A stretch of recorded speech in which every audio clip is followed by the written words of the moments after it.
தமிழ் இலக்கிய ஆர்வலர்களுக்கு வணக்கம். அமரர் கல்கி அவர்களின் பொன்னியின் செல்வன் பாகம் 2 சுழற்காற்று 4ஆம் அத்தியாயம் நள்ளிரவில். இரவு போஜனம் ஆன பிறகு வந்தியத்தேவன் கலங்கரை விளக்கின் தலைவரை தனிப்பட சந்தித்து இலங்கைக்கு தான் அவசரமாக போக வேண்டும் என்பதை தெரிவித்தான். தியாகவிடங்க கரையர் என்னும் பெயருடைய அப்பெரியவர் தமது வருத்தத்தை தெரிவித்தார்.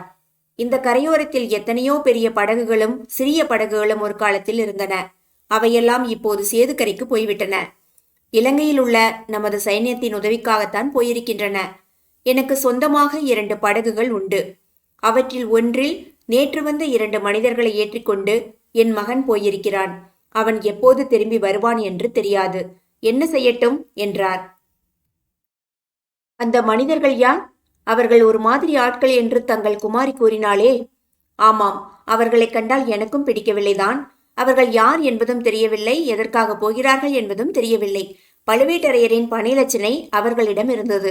அப்படியும் நான் என் மகனை போகச் சொல்லி இருக்க மாட்டேன். ஆனால் என் மருமகள் மிக பணத்தாசை பிடித்தவள். பை நிறைய பணம் கொடுப்பதாக அவர்கள் சொன்னதை கேட்டுவிட்டு புருஷனை போக வேண்டும் என்று வற்புறுத்தினாள். இது என்ன ஐயா வேடிக்கை? வீட்டில் உலக அனுபவம் இல்லாத ஒரு சிறு பெண் சொன்னால் அதைத்தான் உங்கள் மகன் கேட்க வேண்டுமா என்றான் வந்தியத்தேவன். பிறகு சிறிது தயக்கத்துடன், மன்னித்துக் கொள்ளுங்கள், அது தங்கள் குடும்ப விஷயம் என்றான். அப்பனே, நீ கேட்பதில் தவறு ஒன்றும் இல்லை. என் குடும்பத்திற்கு சாபக்கேடு ஒன்று உண்டு. என் மகன் என்று தயங்கினார். வந்தியத்தேவன் அப்போது சேந்தன் அமுதன் இக்குடும்பத்தை பற்றி கூறியது நினைவுக்கு வந்தது. தங்கள் மகனால் பேச முடியாதா என்றான்.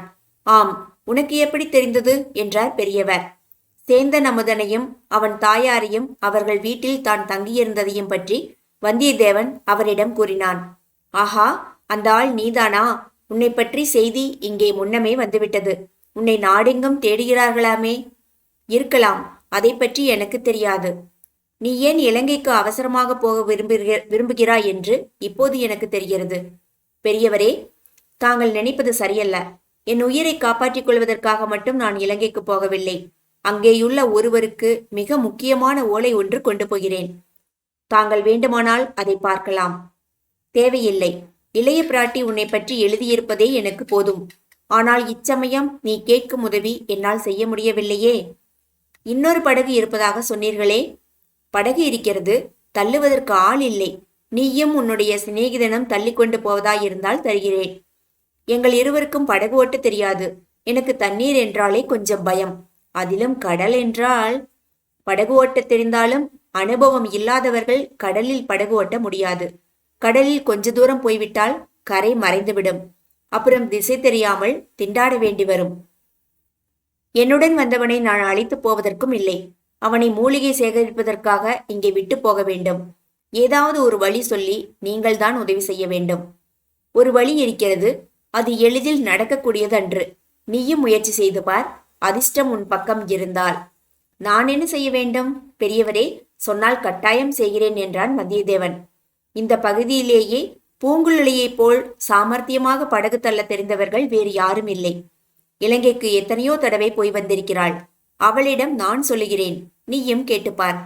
இப்போதே கூப்பிடுங்களேன், கேட்டு பார்க்கலாம். வேண்டாம், மிக்க பிடிவாதக்காரி. இப்போது உடனே கேட்டு முடியாது என்று சொல்லிவிட்டால் அப்புறம் அவளுடைய மனத்தை மாற்ற முடியாது.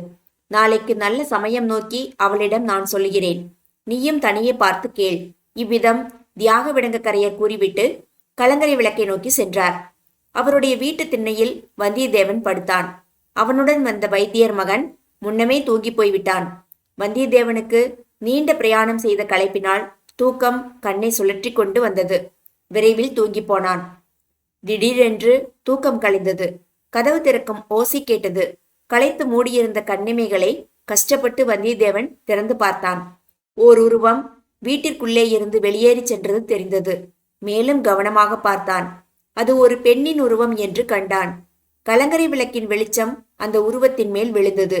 ஆ, அவள் பூங்குழலிதான், சந்தேகமில்லை. அவள் என்னமோ நம்மிடம் சொன்னாலே, நடுநிசியில் என்னை தொடர்ந்து வா, என் காதலர்களை காட்டுகிறேன் என்றாள். அது ஏதோ விளையாட்டு பேச்சு என்றல்லவா அப்போது நினைத்தோம். இப்போது அவள் உண்மையிலேயே நள்ளிரவில் எழுந்து போகிறாளே. எங்கே போகிறாள்? காதலனையோ காதலர்களையோ பார்க்க போவதாயிருந்தால் அப்படி நம்மிடம் சொல்லுவாளா? பின்தொடர்ந்து வந்தால் காட்டுகிறேன் என்பாளா? இதில் ஏதோ மர்மமான பொருள் இருக்க வேண்டும். அல்லது ஒருவேளை, எப்படி இருந்தாலும் பின்தொடர்ந்து போய் ஏன் பார்க்கக்கூடாது? நாளைக்கு இவளிடம் நயமாக பேசி இலங்கைக்கு படகு தள்ளி கொண்டு வர சம்மதிக்க பண்ண வேண்டும். அதற்கு இப்போது இவளை தொடர்ந்து போவது உதவியாயிருக்கலாம். ஏதாவது இவளுக்கு அபாயம் வரக்கூடும். அதிலிருந்து இவளை காப்பாற்றினால் நாளைக்கு நாம் கேட்பதற்கு இணங்கக்கூடும் அல்லவா? வந்தியத்தேவன் சத்தம் செய்யாமல் எழுந்தான். பூங்குழலி போகும் வழியை பிடித்துக்கொண்டே போனான். சாயங்காலம் சேற்று பள்ளத்தில் விழுந்தபோது அடைந்த அனுபவம் அவனுக்கு நன்றாய் ஞாபகம் இருந்தது. அம்மாதிரி மறுபடியும் நேர்வதை அவன் விரும்பவில்லை. ஆகையால் பூங்குழலியை அவன் பார்வையிலிருந்து தவற விட்டுவிடக்கூடாது. கலங்கரை விளக்கத்திலிருந்து கொஞ்ச தூரம் வரை வெட்ட வெளியாக இருந்தது. ஆகையால் பூங்குழலியின் உருவமும் தெரிந்து கொண்டிருந்தது. அவள் போன வழியே போவதில் கஷ்டம் ஒன்றுமில்லை. அவள் அருகில் போய் பிடித்துவிட வேண்டும் என்று எண்ணி விரைவாக நடந்தான். ஆனால் அது சாத்தியப்படவில்லை. இவன் வேகமாய் நடக்க நடக்க அவளுடைய நடைவேகமும் அதிகரித்து கொண்டே இருந்தது.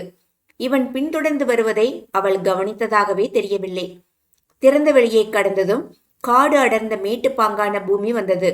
நேரே அதன் பேரில் ஏறாமல் பூங்குழலி அந்த மேட்டை சுற்றி கொண்டே போனாள். மேடும் காடும் முடிந்த முனை வந்தது. அந்த முனையை வளைத்து கொண்டு சென்றாள். வந்தியத்தேவனும் விரைந்து சென்று அந்த முனை திரும்பியதும் சற்று தூரத்தில் அவள் போய்க் கொண்டிருப்பதை பார்த்தான். நல்ல வேலை என்று தைரியம் கொண்டான். ஆனால் அடுத்த கணத்தில் திடீரென்று அவளை காணவில்லை. எப்படி திடீரென்று மறைந்திருப்பாள்?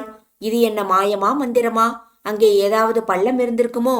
ஓட்டமும் நடையுமாய் போய் சுமாராக பூங்குழலி எங்கே நின்று மறைந்தாள் என்று தோன்றியதோ அந்த இடத்துக்கு வந்தான். அங்கே நின்று நாலா பக்கமும் பார்த்தான். 3 பக்கங்களில் அவள் போயிருக்க முடியாது. போயிருந்தால் தன் கண்ணிலிருந்து மறைந்திருக்க முடியாது. அவ்விடத்தில் காலை ஜாக்கிரதையாக ஊன்றி வைத்து பார்த்து சேறு கிடையாது என்பதையும் நிச்சயப்படுத்தி கொண்டான். ஆகையால் மேட்டின் மேலேறி காட்டுக்குள் தான் போயிருக்க வேண்டும்.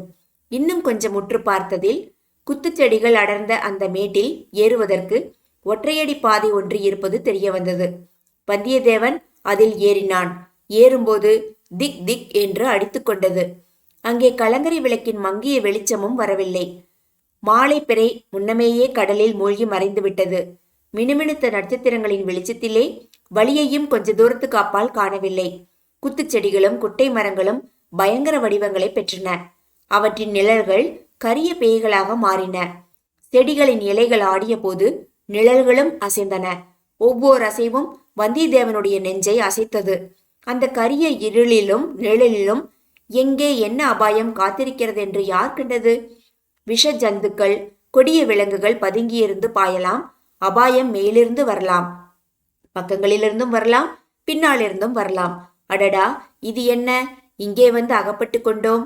கையில் வேலை கூட எடுத்து வரவில்லையே. அது என்ன சலசலப்பு சத்தம்? அந்த மரத்தின் மேல் தெரியும் அந்த கரிய உருவம் என்ன? அந்த புதரின் நிழலில் 2 சிறிய ஒளிப்பொட்டுக்கள் மின்னுகின்றனவே, அவை என்னவாயிருக்கும்?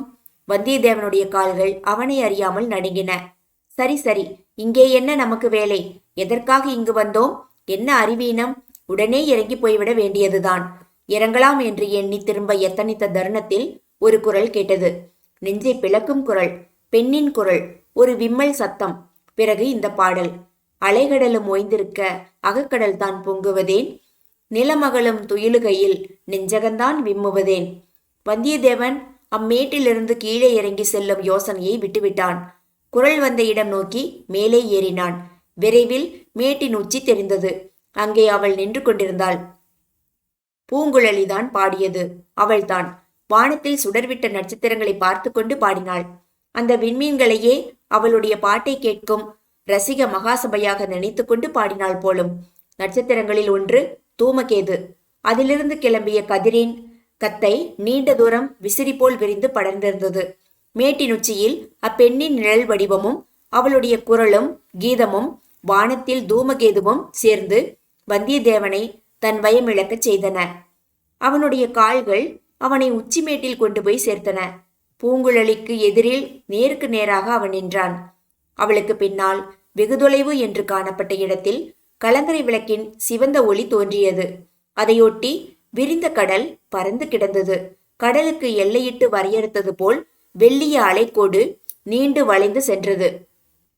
வந்துவிட்டாயா? திண்ணையில் கும்பகர்ணனைப் போல் தூங்கினாயே என்று பார்த்தேன். வீட்டு கதவு திறந்த சத்தம் கேட்டு விழித்துக் கொண்டேன். நீ விடுவிடு என்று நடந்து வந்து விட்டாய். திரும்பியே பார்க்கவில்லை. அம்மம்மா, உன்னை தொடர்ந்து ஓடி வருவது எவ்வளவு கஷ்டமாய் போய்விட்டது. எதற்காக தொடர்ந்து வந்தாய்? நல்ல கேள்வி. நீதானே வர சொன்னாய், மறந்துவிட்டாயா? எதற்காக வர சொன்னேன், உனக்கு நினைவிருக்கிறதா? நினைவு இல்லாமல் என்ன? உன் காதலர்களை காட்டுவதாக சொன்னாய். எங்கே உன் காதலர்கள்? காட்டு பார்க்கலாம். அதோ உனக்கு பின்னால் தெரிவிப்பார் என்றாள் பூங்குழலி. ஃப்ரெண்ட்ஸ், இந்த அத்தியாயம் இதோட முடிஞ்சது. அடுத்தது 5ஆம் அத்தியாயம் நடுக்கடலில் அப்படிங்கிற அத்தியாயத்தை நம்ம அடுத்த வீடியோவில் பார்க்கலாம். இந்த கதை கேட்டதுக்காக உங்களுக்கு ரொம்ப நன்றி.